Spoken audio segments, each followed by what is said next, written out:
Joining this community, you are committing to leveraging your learned experience to improve employment outcomes across Ontario. I would like to welcome you today. It is going to be, I would like to think, a little bit of an informal webinar where we have a lot of conversation. And we look forward to telling you a little bit more about the program and how this may align with your interests as well. So we will move on to the agenda. I'm going to pass it over to Mela to take us through it. Hi folks, I'm Mela coming from Purpose Co. Just to give you a sense of what we'll do today, we'll introduce ourselves more formally to give you a sense of who we are, give some program background on why we're doing the COPs, talk about the structure of the commitment, what you'd be signing up for if you decide to participate, as well as identifying what the three different focus areas are. We'll talk about eligibility and who should participate, as well as the application process, and open up time for some Q&A at the end. And if you have questions throughout, feel free to put them in the chat as well. Okay, so before we get into the meat of the presentation, just introducing ourselves, I am going to turn it over to the Purpose Co team to start us off, Mela. Absolutely. So my name is Mela Poitier. I'm a researcher and facilitator with the Purpose Co team. I've been involved in developing the communities of practice, and I'll be involved in the facilitation as well, along with a COSOA. My colleague Nicole Nguyen is our project coordinator, isn't able to be here today, but she sends her regards. And we're very, very excited to be working with the First Work team. We feel the exact same. So I'm going to start off by introducing Shifat. So Shifat here is First Works project coordinator. You will see her throughout the course of the project in different capacities. Shifat, do you want to say a quick hi? Hi, everyone. Good afternoon. My name is Shifat, and I am coordinating this project. Welcome and happy to support you in this journey. Thank you, Shifat. And myself, my name's Akoswal Gratnam. I am the executive director here at First Work. I will also be joining Mela on this journey with you. So very much being a facilitator throughout this process. And so I'm really looking forward to getting to know all of you a little bit better. So a little bit about the little background about what this partnership means and why we're here. We started this partnership as an opportunity to support the Employment Service Network, build capacity and innovation while identifying some of the gaps and barriers in programming that we currently face. So the whole goal of this is, as we go through this process, how can First Work help you in advocating for larger systems change as well as solving those everyday problems that we face through programming. Next slide, please. And in terms of why we've chosen communities of practice as a strategy for addressing this, communities of practice are an opportunity for all of you super engaged, very collaborative practitioners to come together, brainstorm, create solutions to the shared problems that you're facing in your work, and have a sounding board and support and facilitated support throughout as you try out these new solutions and see how they're landing in your work.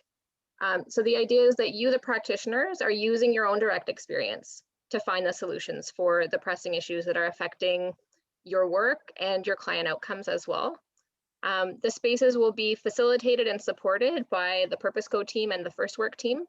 And they will be guided in a way that you'll be able to identify what the issues are that you share together, test your solutions, and as well as the chance to share your findings with other practitioners across the province, as well as policymakers. You might also be wondering what communities of practice are. At this point, I know the terminology is a little bit opaque and it's not used in all fields. The terminology comes from education, kind of social sciences, but it's used in those fields in healthcare and is kind of growing as a practice.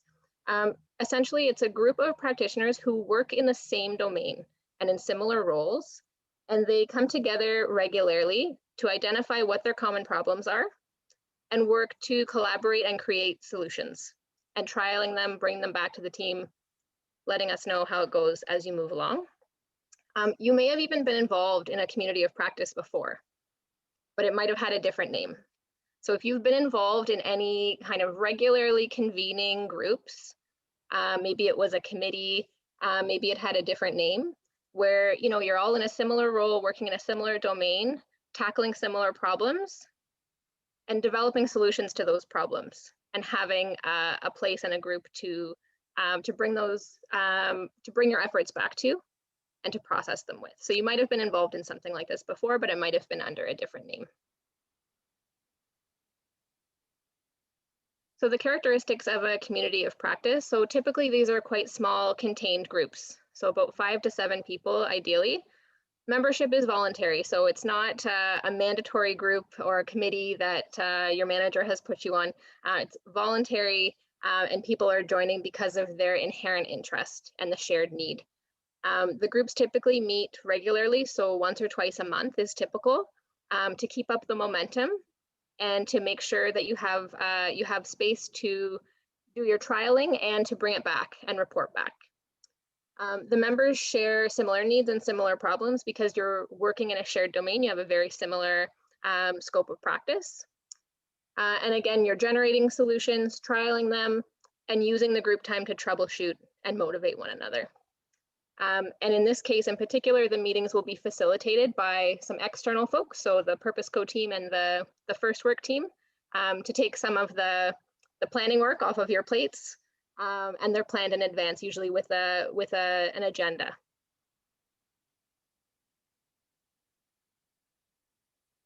What can COPs produce? So why would you want to participate? Communities of practice help frontline practitioners solve these thorny, messy problems that we're all facing in our work, especially the frontline workers. A lot of bureaucracy, a lot of red tape, a lot of technical issues that we're facing in our work that impacts our work on a day-to-day basis and impacts client outcomes as well. Communities of practice are also a great way that we can surface existing practices. So if someone across the province who has the same role as you has found a workaround for one of the issues that you're facing, it would be great for you to know about that. And in that way, it can shorten the lag between policy and practice. So it might take a long time for that one solution in Lindsay, Ontario, to get to a policymaker to then get distributed to all the workers across the province who are all working in the same program, right? Whereas if you're connecting with workers across the province who are in the same role, working in the same program under the same guidelines, you might have a chance to hear what's working for other folks and to use that and trial it out yourself.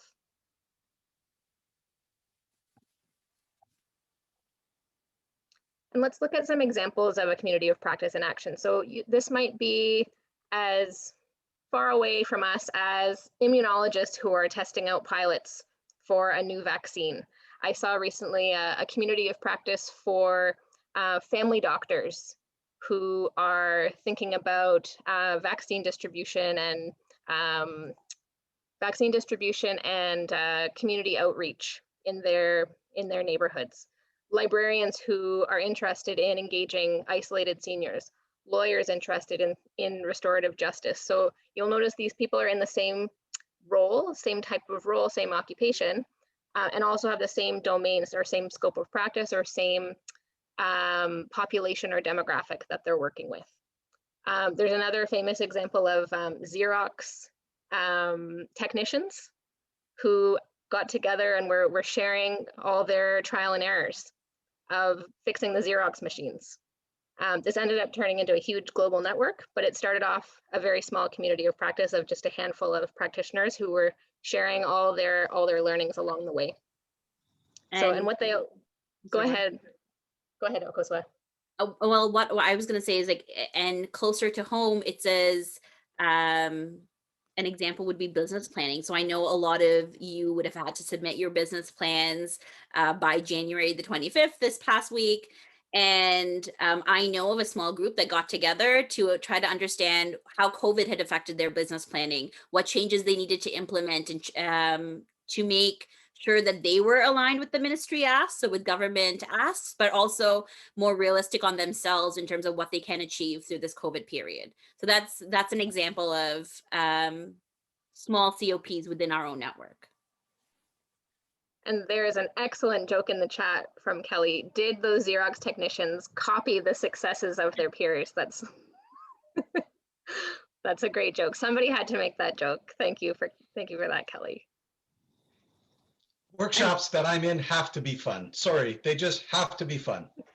I enjoy it, and I completely welcome it as well. And we're hoping even through these communities of practice, we bring that same flavor.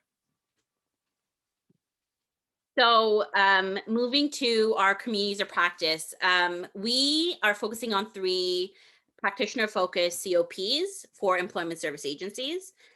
We're hoping, and I will go through each of the topics right after this, but we are convening between March and August 2021 and centered on developing solutions to issues facing service delivery in these exact areas. So it's second career, Canada Ontario Job Grants, so COJG, and the YJC programs. All of these programs are being reviewed by the government. These are programs that we are undertaking ourselves currently. And in some prototype regions, there is a different version of a program, right? So just getting an understanding of how we need to navigate through the guidelines created by government is something we will do together. Let's go into yes, thank you. So the province's workforce development and training system is positioned to support job seekers, employers, communities under these evolving labor market conditions. And I will bring COVID as the top labor market disruptor this year, or this past year of 2021 and 2020 have just melded together. The system includes a variety of training and partnerships. So some of the programs we know will be reviewed, especially these ones. And we would like to, through this process, focus on these 3. So second career, focusing on how to support laid off workers and enhance second career. Canada Ontario Job Grants, how to prepare unemployed people and current workers in need of upskilling for employers recognized in demand skills and enhancement of the COJG. We know both second career and COJG is something that is being reviewed. So from our perspective, throughout this process, as you're doing your programs, where do you need help? Where in policy are there gaps that create barriers for your users? And then finally, of course, FirstWorks, something that's close to home for FirstWork is the Youth Job Connections program. So how to engage, support, and motivate NEET youth to connect to sustainable employment and enhancements to the YJC program. Okay, and we will move on to the next structure. Yes, so now to get into the structure. So what would you be signing up for if you decide to participate in the communities of practice? So there will be 3 separate communities of practice, one for each of the focus areas that Akosua kindly outlined for us. These COPs will have bi-weekly meetings from late March to August.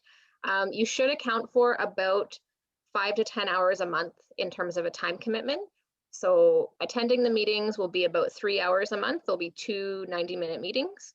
And then other time to trial and test solutions in your workplace. Identifying approaches and ideas that you could pilot, that's part of the work that you'll be doing in the group, in the COP itself. The ideas that you're experimenting, bringing back ideas, sharing your learning with the group, and the group can learn from itself that way about which of these solutions are working, what are the common barriers that you're experiencing.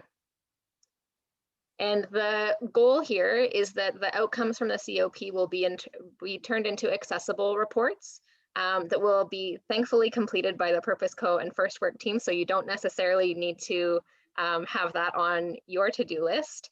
But those will be available in September and distributed provincially to practitioners and policymakers as well.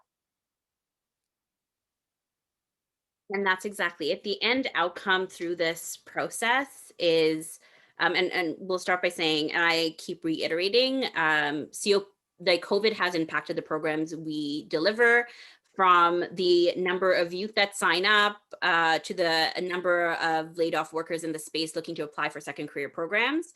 We're hoping that through these learned practices, we can provide outcomes that would inform policymakers SSMs, fellow frontline practitioners, and funders on lessons learned and our findings, as well as help implement these findings and recommendations into redesigning better programs.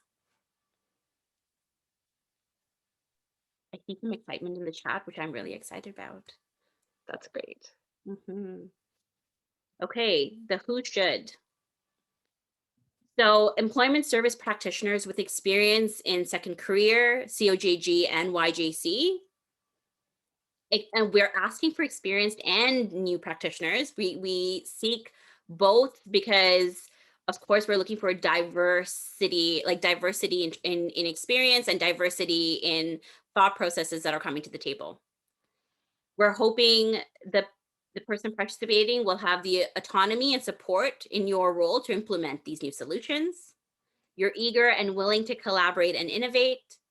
And of course, you can commit 5 to 10 hours per month between March and August 2021.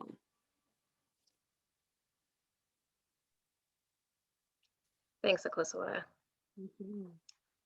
In terms of the benefits of participating, we think there are very many, as you'll see by this very full slide. On one hand, you'll have access to fellow practitioners who are working on similar problems in their work, again, in this shared domain, and folks from across the province, which is really nice as well. You'll have tailored input from best practices, research, and evidence. So from our side, we will be bringing to the table, look, this is what we found in our research about best practices in similar types of programs. How do you think this would land in your program for you in your workspace with your clients? Again, the space will be facilitated for you to enhance your existing solutions and develop new ideas. So we'll be kind of lightly guiding the process to make sure that we have time to first identify what the issues are and then kind of develop the solutions and test them out.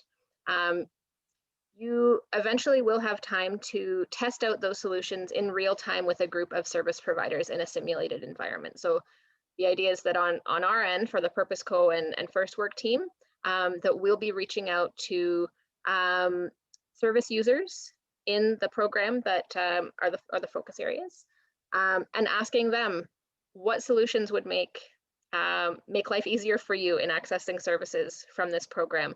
What barriers have you faced so far? How do you think this solution would work? Would this help you? How do you think it would land? So you'll be able to test it out in a simulated environment and get feedback from the users themselves. Again, you'll have some curated access to both qualitative and quantitative social research about the current conditions and experiences of folks who are experiencing unemployment and other service barriers. The opportunity to contribute to innovative new solutions, again, that will be shared throughout FirstWorks network and used to inform policy and program developments. And lastly, for your own personal and professional development, I think that's a really key benefit of participating in this type of ongoing relationship building with similar practitioners who are doing similar work to you across the province. So the application process, and of course, I know folks are eagerly leaving their Q's and A's to the end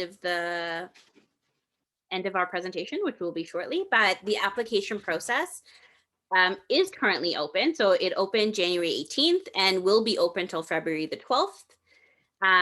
To ensure that you are both aligned with what we're hoping this COP will take you through, we will be holding interviews that will be taking place mid-February, and successful applicants will be notified by early March for the start of our program. So, any questions? Like, we are opening up the floor to questions, comments from the group today. You could feel free to unmute yourself and ask a question or share in the chat, either way.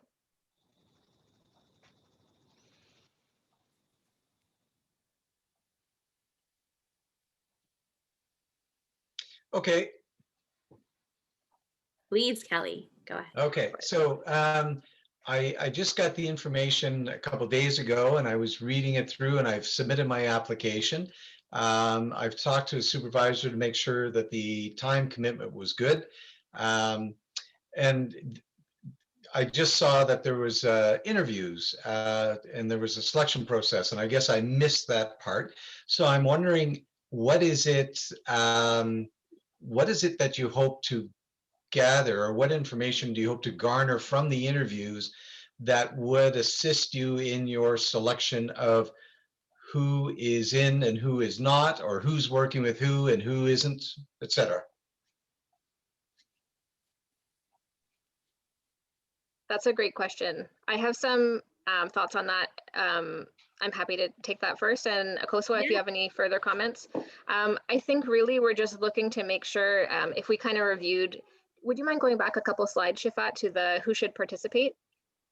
So on one hand, we're just making sure that, you know, the people who are applying are actually able and have the time commitment, you know, they've checked in with their manager or supervisor, that they have a way to account for the time, because 5 to 10 hours a month is, it's not insignificant, depending on your workload. And making sure that the folks who are applying do actually have either a position that would allow them the autonomy to implement a new solution or to test something new out. So either, you know, being in a more senior role where you have that autonomy, or just having a workplace culture and a management that that allows and supports that. Okay. Yeah. Do you have any other comments, Akosua? Yeah, I was just going to add, I mean, through that process, because most people will ask this, and I will say, I've just found out someone from leadership applied to participate in the program, right? And just ensuring that we're aligned in terms of who will be in that group, what that group looks like, talking through some of the questions of why you're interested, because there is garnering. Kelly, we can see your passion like exude right from camera. But well, that's good. I'm glad. just getting an understanding of how committed you are to the program, because a part of learning and part of collaborating to make this successful and to make it, I'm coming into it myself, coming into it saying, I want to help you through this process. If there are gaps that we need to push government on to get our programs working better, I would love to learn that insight and get that from you. And from your end, how can we help push that dial forward? What information do we need to provide for you? So just having that one-on-one conversation just help you better understand what you're getting into, and then us getting a sense of who's around the table. Okay, great. Thanks for the answers. No problem. Hi, this is Kazi from Woodgreen. I have a quick question. Maybe I have missed this. How to apply for this to participate in COP? That is such a great question. There is, so on our website, and we will give you the link. I will find the link and put it in there. On our website, there is a link to apply. You just need to go to, I believe it's called training, and under training, it's COP. And then the application link should be available there. We will also put the application link in this email. That's great. Thank you. Okay, no problem. I know I see another question in the chat. I'm just going to read it out loud, Nathan, so that everyone knows. So this sounds like a great initiative, though if program funding is uncertain, after March for programs similar to YJC, would it be best to leave this opportunity to those who will certainly be in their roles post-fiscal? And can I ask you, Nathan, is this with respect to prototype regions or just your current programs in your region? Sorry, Axel. Just trying to sneak in some lunch as we do this. Yeah. Sorry. No, thank you for the follow-up. It was more with regards to timelines. So my current program is on a grant that does come to an end at the end of March, at the end of the fiscal. We should have funding secured for another couple of years, but again, it's kind of in limbo right now. So I'm wondering if this is an opportunity that I could apply for, or maybe it's best to leave it for those who are certain that they'll be in their roles.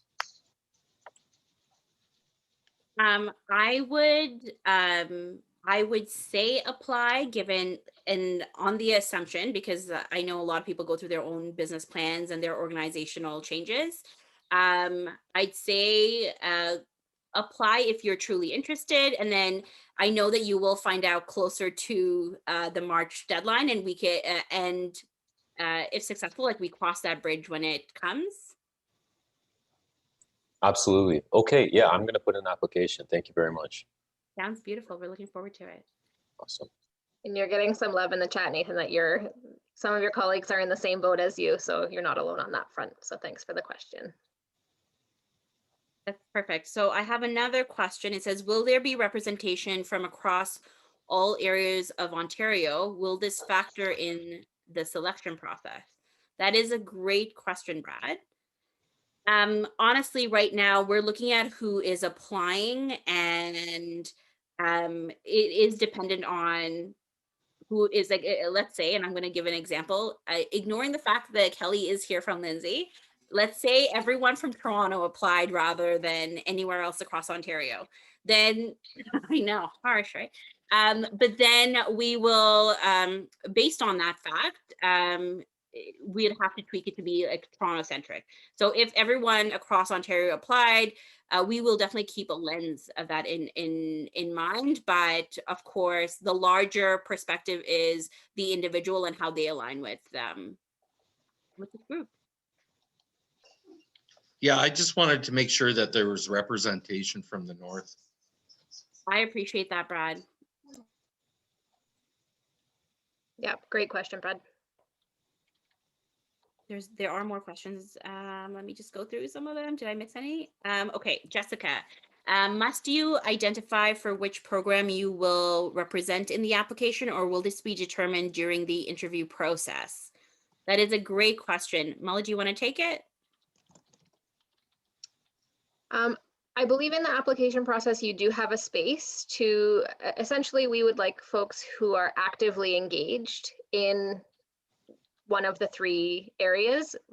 It might be the case that you might be involved in more than one, but more than likely you'll have more expertise and more current experience in one stream than the other. So I would say select the stream that that you have the most kind of recent current experience in, that you're most actively engaged in. And I'm going to throw one more at you, Mela. Haven't checked the application, but does the application provide ways to self-identify? Example, queer. I don't think we have those kind of identifiers in the application process. We do have some fields where folks can express their interest and could self-disclose or self-identify in whatever ways feel meaningful for them, in terms of, especially if it was linked or tied to why you're interested in being part of the community of practice and like what you would bring to it. If that makes sense. Hi, everyone. I actually work with Kelly and Lindsay at BCCS. Oh, hello. Hello.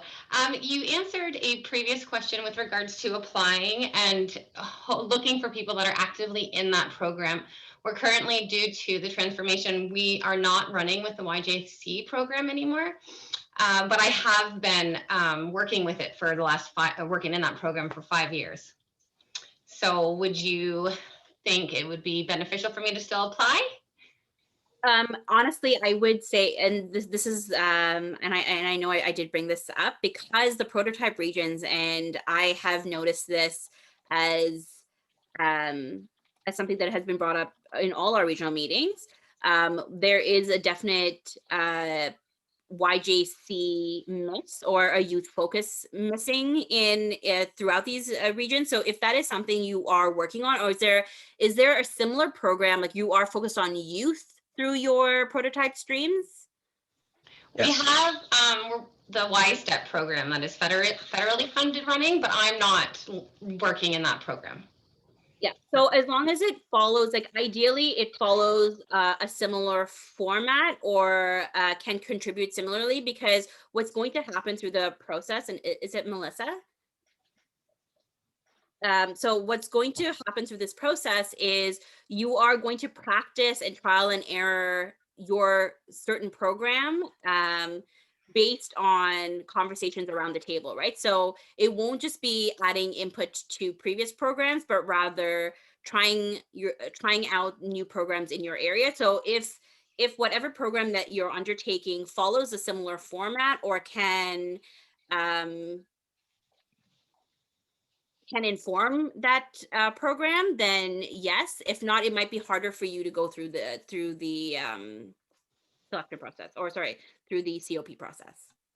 Okay, thank you. Thank you. I know I'm missing quite a few.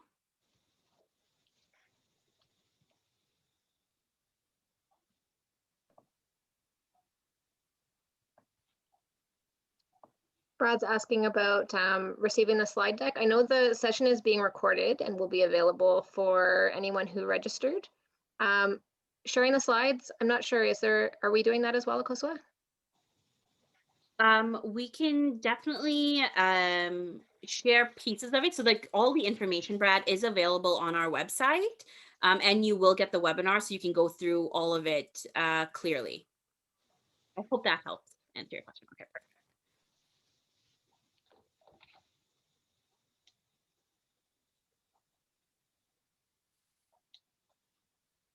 Okay, so I see from Kelly, issues of rural versus urban. Do you see is it preferable to match us with this as a consideration? That's great a great point, Kelly. The one thing I would say about having a mix of us at the table is, although we talk about what some of the issues are, it's beneficial to see where, and this is just me being at regional tables, I see where some things done in one region can actually profit other regions, should they be aware of it, rural or urban, right? So the mix might be helpful. Okay. Mel, if you would you like to add your input as well? That's my sense as well. That's my sense as well, that there would be a lot of richness that would come from regional diversity and representation in the groups. But again, we'll have to see who applies and who we're working with. Yeah. Okay. And in a positive way, I mean, and I will say this because I have used some rural best practices to inform some urban practices, right? And they have been quite successful. So it really did help on both lenses. Glad to hear it. Yeah. This is going to be an exciting venture. We're excited to be on this journey with you. If you have any more questions, please don't hesitate to ask us.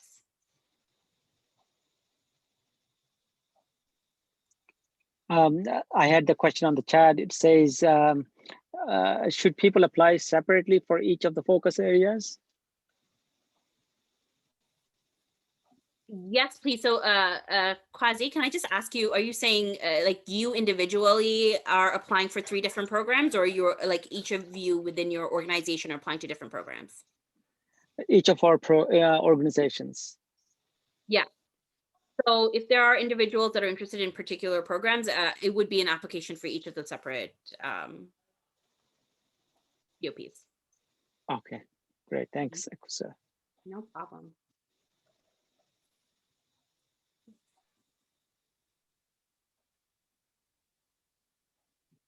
Are there any other burning questions that folks have?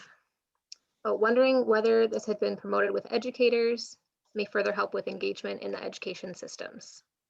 Do you want to talk more about that, Brad? Yeah, I'm just wondering whether you've contacted any schools at all, namely high schools, and whether any educators would be interested in contributing to this process. I think they can play a big role from the youth employment end of things. So just a thought. Mm-hmm. No, that's a thought. That kind of cross-sector collaboration is super, super important. For these particular communities of practice, part of what we need to get what we want from the communities of practice is a very narrow scope of practice. So exactly folks like you who are engaged in the programs, who have a similar role in a similar program, because we are trying to develop solutions for other folks who are working in that program, and inform guidelines and policy in that specific program. But I do totally hear you that engagement with other stakeholders like educators in the public school system, there's lots of work to be done there and a lot of benefit to come from that, a lot of value. And I wonder if that could be a possible angle for something that someone might test or trial in a position like yours or in one of our COPs. Yeah, I found it very beneficial to develop a good relationship with the guidance department and those who oversee placement work that is done within the high school as part of co-op programs. Absolutely. I'm sure you're not alone in that. That's a great observation. Agreed. And I think that would be really beneficial through our communities of practice as we discuss this a bit further. I see a question from Christine. She said, you mentioned it was one application per COP. So if there are 1 or 2 staff per communities of practice, can that go into one application? 2 staff for second career COP, so 1 application. Or does it have to be whichever staff is participating in the COP have to apply themselves? Can it be an organizational COP or does it have to be an individual application? That is a great question. That is a great question. I would say individual, just because we do have quite small numbers in each of the groups, so it might not be possible to have 2 members from the same agency representing the same program. So my thought would be not that we would want people competing from the same agency, but there might be one of you might be a better fit for the program or have more time and capacity, bandwidth, or more opportunity and availability to be the person kind of testing and implementing the solutions. So I would err on the side of individual applications for that. How does that sound, Akosua? Agreed. Agreed. And honestly, because we are limiting the amount of people around the table, so it is more candid, and Brad and Kelly and everyone within that small group can be as participatory as possible. So individual ones to garner also your own interest would be helpful, because at the end of the day, it would be the individual's autonomy and ability to do the to make the changes they want to see done. I hope that helps. Another question I've got has to do with human-centered design, which I've got a background in. The idea of planning with the people included that you're planning for, rather than the experts planning for them in their absence. So it gets me wondering if, when we're talking about these particular 3 target groups, has any thought or consideration been given to including them in this process, so we hear firsthand from the people we're planning for as to what works and what doesn't work, and what are their needs versus what we perceive as their needs? I think we're kind of approaching that in a twofold way. So one, let's say the Purpose Co team and the First Work team, we do not, ahead of having conversations with you all, have a super detailed facilitation plan for day 1, day 2, day 3, because we don't know exactly what the focus is going to be for we don't know what's important to you practitioners in terms of what's affecting you most in second career or in YJC. So our more detailed facilitation plans will be planned after our interviews. So then we'll have more of a sense. That's another reason why we're doing the interviews, to get more of a sense of what it is specifically that's affecting you and that's bringing you to want to do this type of work. And then on the other hand, if I'm understanding your question, is about the user experience piece. So the kind of service users and clients that you're working with. Yeah, absolutely. So we're doing some survey work with them right now, and we'll be doing some focus group work. And then we'll also be engaging a group of service users who will be available to test out and trial those solutions that you're generating. So that'll be more as we get into, I think, kind of like May, June. So once you've had a few months under your belt of testing out or coming up with some solutions, then we will be engaging with the service users as well. Sounds to me like ultimately it may lead to some research possibilities where research is done formally. Could that be an end result?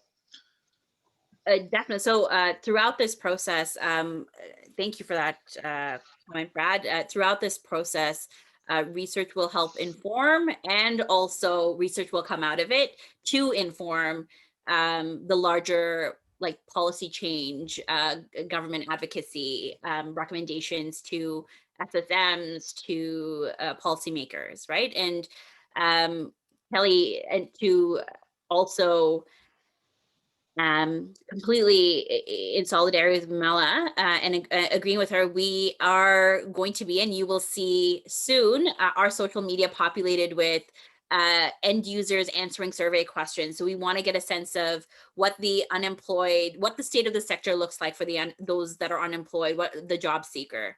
And based on that, we will have some research to show. And I believe it's on, I don't remember what slide it was on, Mela, where we talked about this. We will be bringing to the table this research when we start the program, so you know what we're seeing in the sector, and then we go about developing these programs. I hope that answers your question. Yeah, I was just, it just strikes me that it would be useful to have the input from the people we're planning for while we're doing the planning, while we're having the organic discussions going on, rather than excluding them from that, going based on our expert observations and what we see as their needs, and then putting something together and then having it tested. So it's more or less just the inclusiveness of the target audiences that you've identified at all stages of the programming. That's just where I was coming from. But it sounds like they're being included, but not necessarily is that research information going to feed into the COPS groups in the early stages. Is that right? I think the research will it be kind of generated and curated for you folks, what we have available in the early stages. So that will include, oh, okay. Yeah, so that will include okay. quantitative research as well as qualitative research.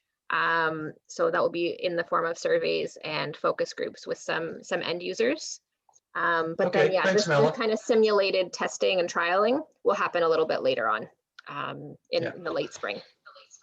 Okay. Thanks for that that question, Kelly, and your eye to that. I appreciate that.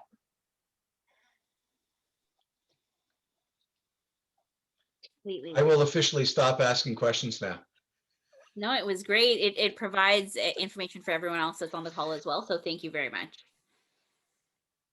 Do we have any more questions before we end our session today?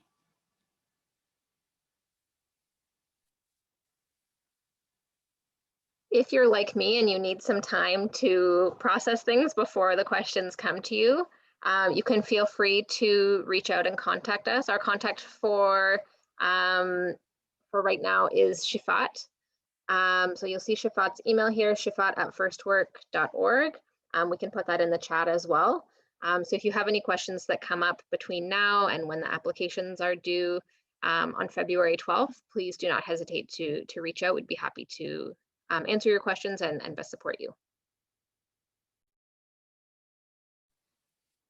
Thank you all again for joining us. It was truly a pleasure to meet all of you and also hear your questions to the COPs. We're really looking forward to the launch of these communities of practice and taking this journey with you. Thank you so much, everyone, for your questions. And we'll look forward to learning more about you through the applications. Have a wonderful day. Bye, everyone. Bye, folks. Thank you. Take care.